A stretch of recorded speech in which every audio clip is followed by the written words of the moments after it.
Morning everybody. आज हमारे channel ITI fitter M के माध्यम से हैंड लीवर शियर के बारे में जानेंगे कि हैंड लीवर शियर क्या है। तो हैंड लीवर शियर हाथ से संचालित होने वाला मशीन है जिससे 3 mm तक की मोटाई के चादर धातु को काटने के लिए उपयोग किया जाता है। ये जो देख रहे हैं तो इसे हम हैंड लीवर शियर बोलते हैं, हस्त लीवर कतरनी।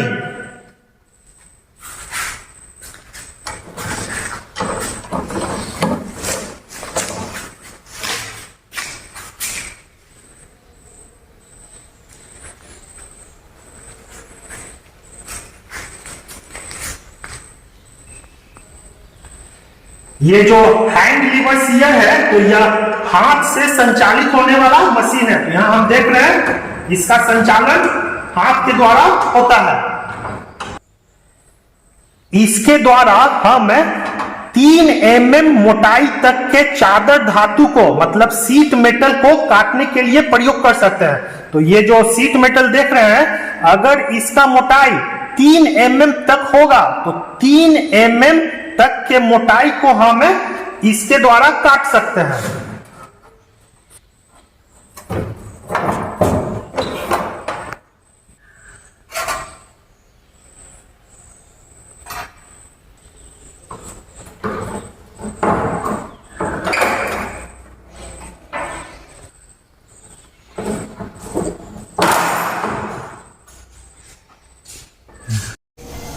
जब इस मशीन को बेंच पर माउंटेड किया जाता है तो इसे हस्त लीवर बेंच कतरनी मतलब हैंड लीवर बेंच शियर कहते हैं।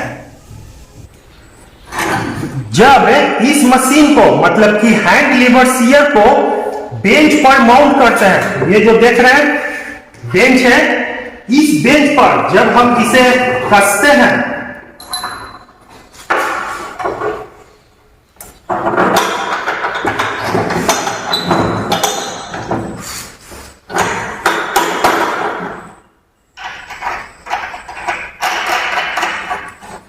यहां हम देख रहे हैं कि जब हम इसे बेंच पर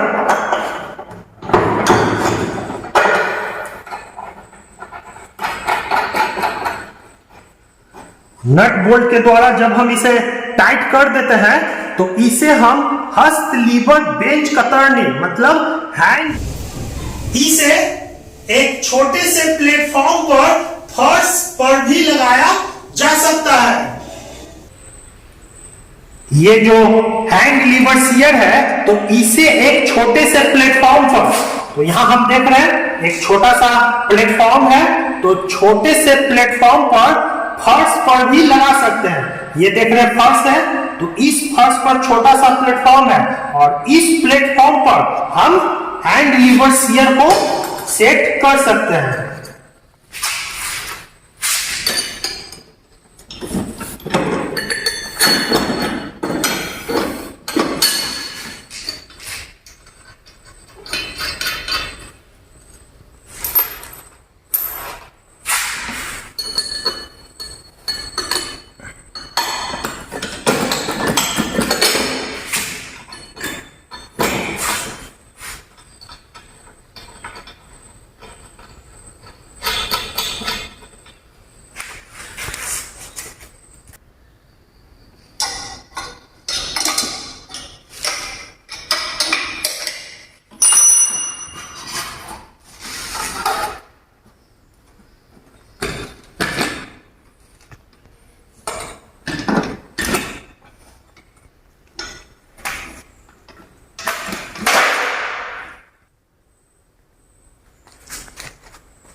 इससे चादर धातु को सीधी रेखा के साथ काटने और उत्तल काटने के लिए उपयोग किया जाता है। इससे शीट मेटल को सीधी रेखा के साथ, तो यहां हम देख रहे हैं शीट मेटल पर सीधी रेखा है, सीधी रेखा के साथ काटने और उत्तल काटने के लिए। तो यहां हम देख रहे हैं शीट मेटल पर कॉन्वेक्स लाइन है, तो उत्तल काटने के लिए प्रयोग किया जाता है। तो यह देखिए सीधा रेखा है,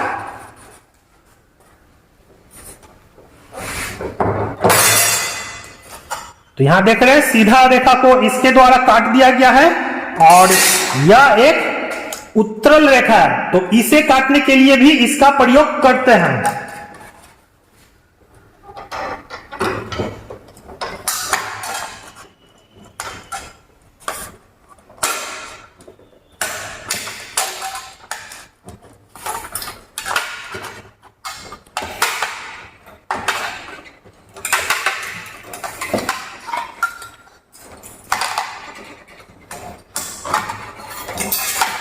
तो यहां हम देख रहे हैं कि उत्तल रेखा को भी काटने के लिए भी इसका प्रयोग किया जाता है।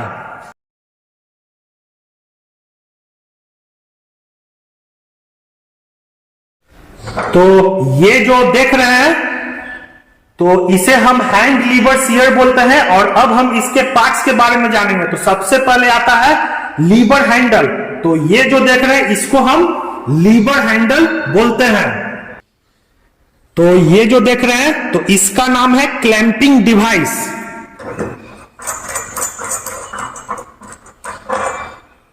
ये देखिए ये हो गया क्लैंपिंग डिवाइस। फिर तीसरा नंबर पे आता है अपर ब्लेड। तो ये जो देख रहे हैं इसको हम अपर ब्लेड बोलते हैं।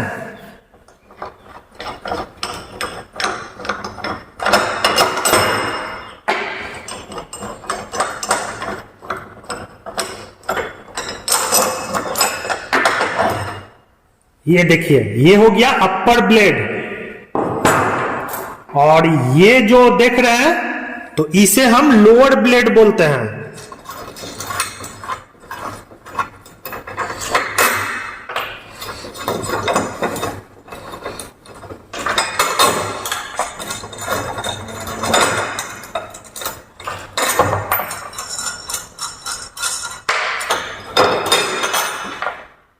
तो ये हो गया लोअर ब्लेड।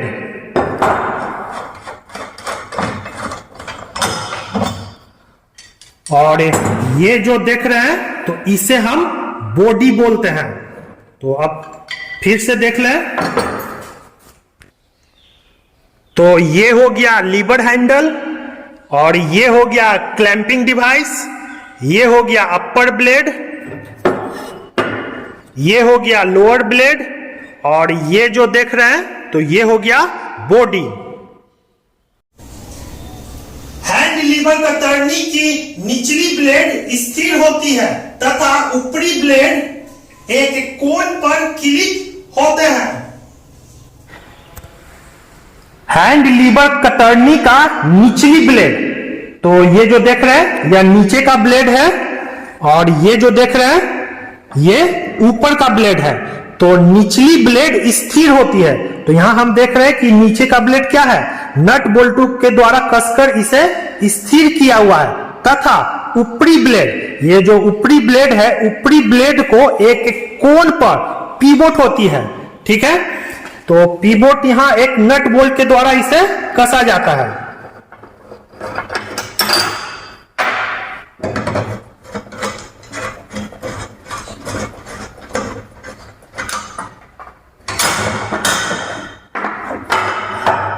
तो ये देखिए ये क्या हो गया, ऊपरी ब्लेड है और यह निचली ब्लेड है। तो ऊपरी ब्लेड को एक कोण पर पिवोटेड होती है। तो यहां देख रहे हैं तो एक कोण पर क्या है, नट बोल्ट के द्वारा इसे कसा जाता है।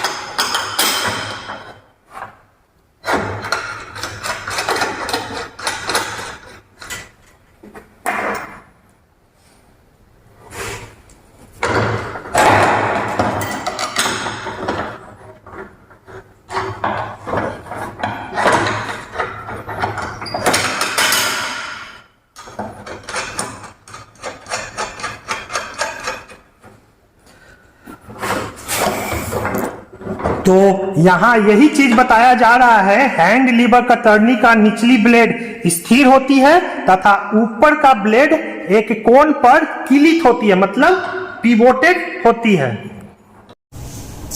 काटी जाने वाली चादर मतलब सीट को एक पकड़ने वाली युक्ति मतलब क्लैंपिंग डिवाइस से मुड़ने से रोका जाता है, जिसे चादर की मोटाई के अनुसार सेट किया जाता है।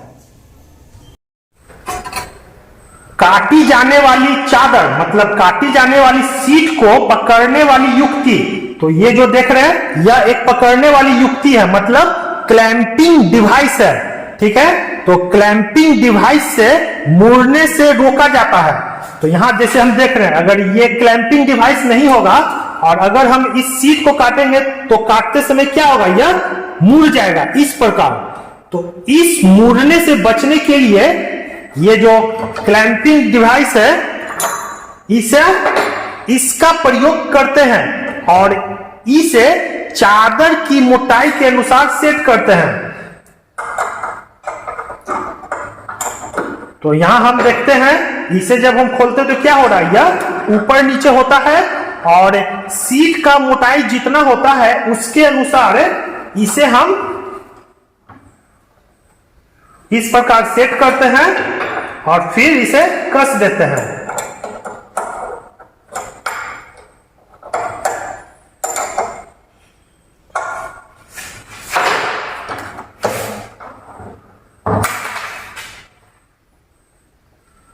तो यहां यही चीज बताया जा रहा है कि काटे जाने वाली चादर को एक पकड़ने वाली युक्ति मतलब क्लैंपिंग डिवाइस से मुड़ने से रोका जाता है, जिसे ऊपरी ब्लेड का चाकू कर्तन सिरा मतलब नाइफ कटिंग एज घुमावदार होता है, जिससे कि कट की बिंदु पर खुला कोण स्थिर रहता है।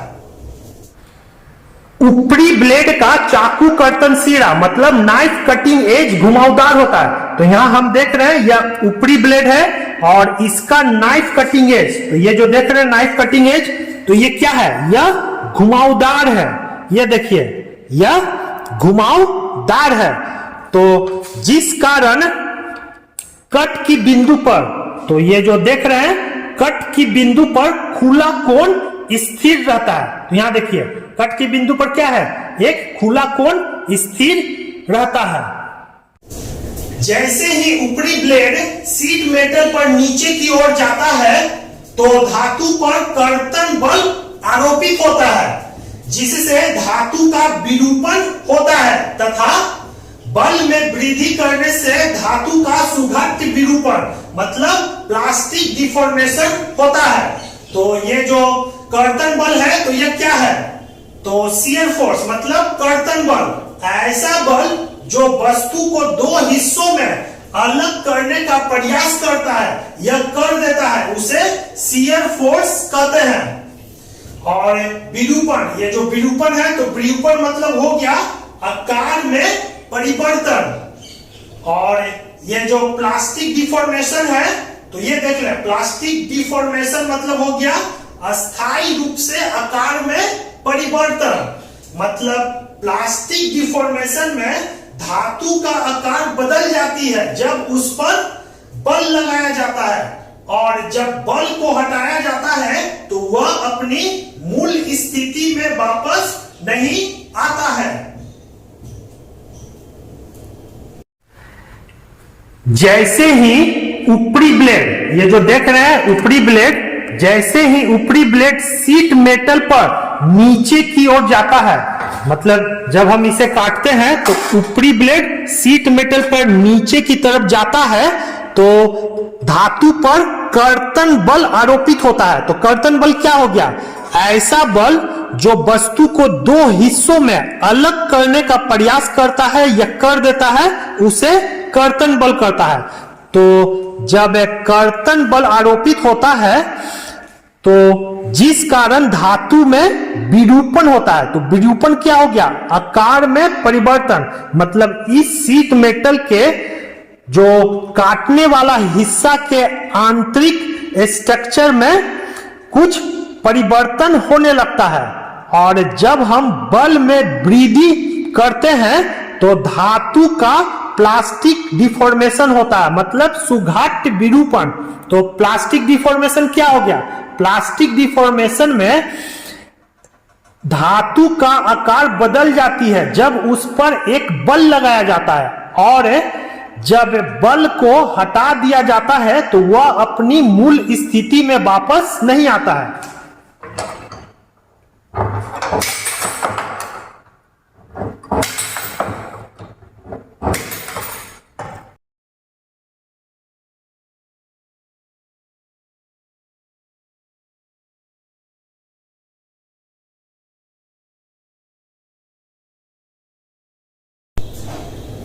एक निश्चित मात्रा में प्लास्टिक विरूपण के बाद काटने वाले सदस्य घुसना शुरू कर देता है।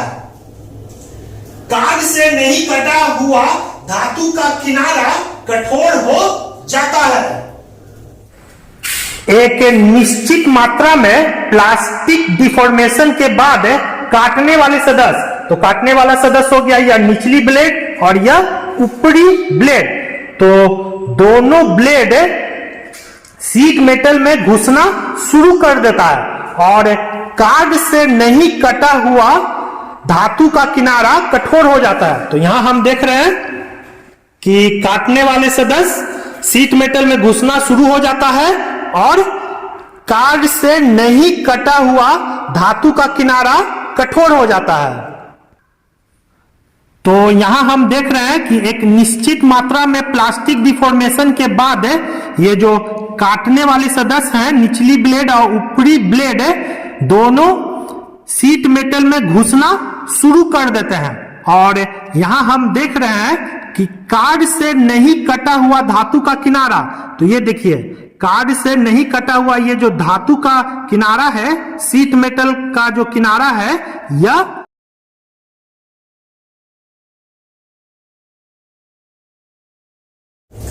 काटने वाले सदस्यों के संपर्क बिंदु से कार्ड की कठोर धातु में फ्रैक्चर शुरू हो जाता है। जब यह फ्रैक्चर मिलते हैं तो काटने वाला सदस्य धातु की मोटाई में प्रवेश करते हैं।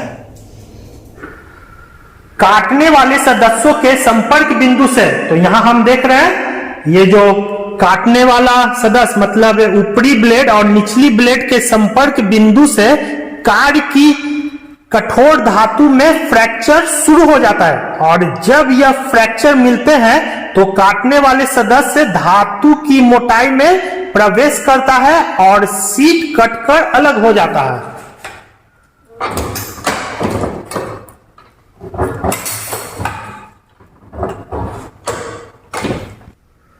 तो यहां हम देख रहे हैं कि काटने वाले सदस्य के संपर्क बिंदु से, तो ये देखिए संपर्क बिंदु से कार्ड की कठोर धातु में, तो ये जो कठोर धातु है, कठोर धातु में फ्रैक्चर शुरू हो जाता है, और जब यह फ्रैक्चर मिलते हैं तो काटने वाले सदस्य धातु की मोटाई में प्रवेश करता है और सीट मेटल कट कर अलग हो जाता है।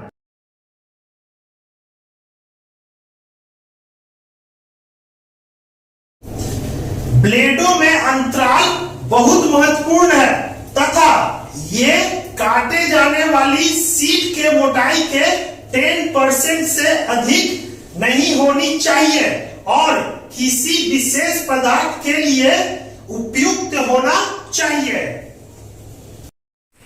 ये जो ब्लेड देख रहे हैं यह निचली ब्लेड है और यह ऊपरी ब्लेड है, तो दोनों ब्लेड के बीच अंतराल बहुत महत्वपूर्ण होता है, मतलब दोनों ब्लेड के बीच गैप बहुत महत्वपूर्ण होता है। यहां देखिए इस दोनों ब्लेड के बीच क्या है, कुछ गैप है, ये देखिए गैप है। यहां देखिए यह निचली ब्लेड है या ऊपरी ब्लेड है, तो दोनों ब्लेड के बीच यहां पर कुछ गैप है, तो यह गैप बहुत महत्वपूर्ण है। और यह गैप काटे जाने वाली सीट, ये जो काटे जाने वाली सीट है, काटे जाने वाली सीट के मोटाई का 10% से अधिक नहीं होना चाहिए और किसी विशेष पदार्थ के लिए उपयुक्त होना चाहिए। मतलब ये जो सीट मेटल है, सीट मेटल का जो मटेरियल है, इस मटेरियल को काटने के लिए इस ब्लेड का मटेरियल उपयुक्त होना चाहिए। कर्तन ब्लेड मतलब कटिंग ब्लेड की सही तथा गलत सेटिंग का परिणाम निम्न अनुसार होगा। पहला, अत्यधिक अंतराल मतलब अत्यधिक क्लियरेंस के कारण सीट के नीचे की तरफ पर बड़ मतलब होता है निकला हुआ किनारा बनेगा। दोनों ब्लेडों के बीच अगर अधिक अंतराल होगा मतलब दोनों ब्लेडों के बीच अधिक गैप होगा, तो जब हम इस गैप से चादर धातु को काटेंगे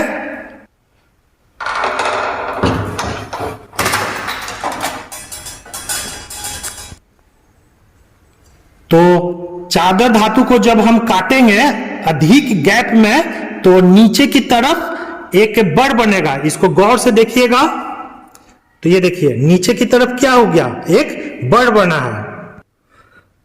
तो यहां हम देख रहे हैं यह ऊपरी ब्लेड है और यह निचली ब्लेड है और दोनों ब्लेडों के बीच अधिक गैप है। तो जिस कारण जब हम सीट मेटल को काटते हैं तो सीट मेटल के नीचे की तरफ ये देखिए इस प्रकार निकला हुआ भाग बनेगा मतलब बड़ बनेगा।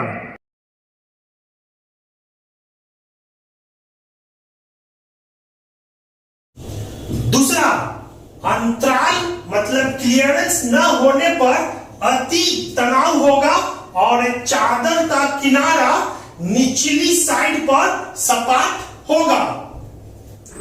जब दोनों ब्लेडों के बीच किसी भी प्रकार का क्लियरेंस नहीं होता है तो अधिक तनाव होगा। तो यहां हम देख रहे हैं कि दोनों ब्लेडों के बीच किसी भी प्रकार का क्लियरेंस नहीं है। तो इस स्थिति में जब हम सीट मेटल को काटेंगे तो अधिक तनाव होगा मतलब इसको काटने में अधिक तनाव होगा और सीट का निचला किनारा, ये जो सीट देख रहे हैं तो इस सीट का निचला किनारा साइड पे सपाट हो जाता है। तो यहां हम देख रहे हैं यह ऊपरी ब्लेड है यह निचली ब्लेड है और दोनों ब्लेडों के बीच अंतराल न होने पर अति तनाव होगा और ये जो चादर देख रहे हैं सीट मेटल तो चादर का किनारा निचली साइड पे यहां पे देख रहे हैं सपाट होगा।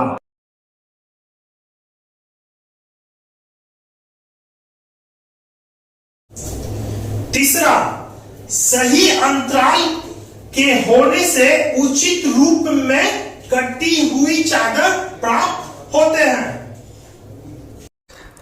अगर दोनों ब्लेडों के बीच सही अंतराल होगा तो सही अंतराल होने से उचित रूप में कटी हुई चादर प्राप्त होता है। दोनों ब्लेडों के बीच सही अंतराल है और इसके द्वारा जब हम सीट को काटते हैं तो यहां देखिए उचित रूप से कटा हुआ चादर प्राप्त होता है। तो यहां हम देख रहे हैं यह ऊपरी ब्लेड है और यह निचली ब्लेड है और दोनों ब्लेडों के बीच उचित अंतराल है मतलब उचित क्लियरेंस है। तो इस स्थिति में हमें सही कटी हुई चादर प्राप्त होती है। तो यहां हम देख रहे हैं कि एक सही रूप से कटा हुआ सीट हमें प्राप्त होता है।